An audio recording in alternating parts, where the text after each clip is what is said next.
Paolo, bet bumili ng sanitary napkin.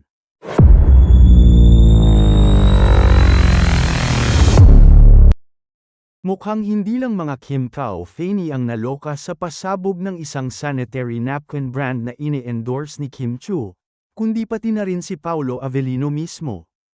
Kamakailan nga ay nag-trending ang post ni Paolo sa kanyang ex, Twitter, account matapos niyang mag-react sa bonggang promo ng napkin brand.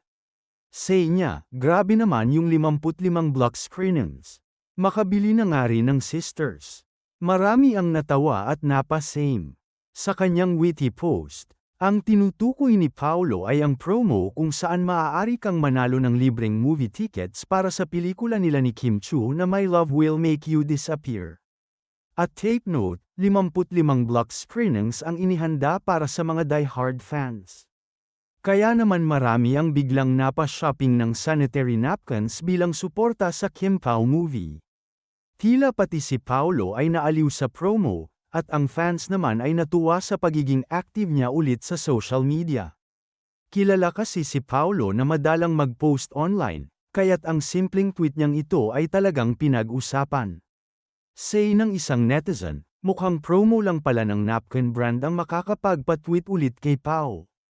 Ang iba pang mga hanash ng netizens ay talaga namang nakakatuwa. Makastock nga ulit ng sisters para sa store namin, ready naman din kami ng pamilya from Bacolod for Kim Pao first movie. Kahit menopause na bibili ng support sisters at para kay Paolo Avellino at Kim Chu. Huwag mo ubusin, ganyan din gamit ko. Talagang todo suporta ang mga Kim Pao fans, lalo na't ilang issue ang hinarap ng playdate ng pelikula. Ngunit sa halip na mabawasan ang hype, mas naging masigla pa ang suporta para kina Kim at Paolo.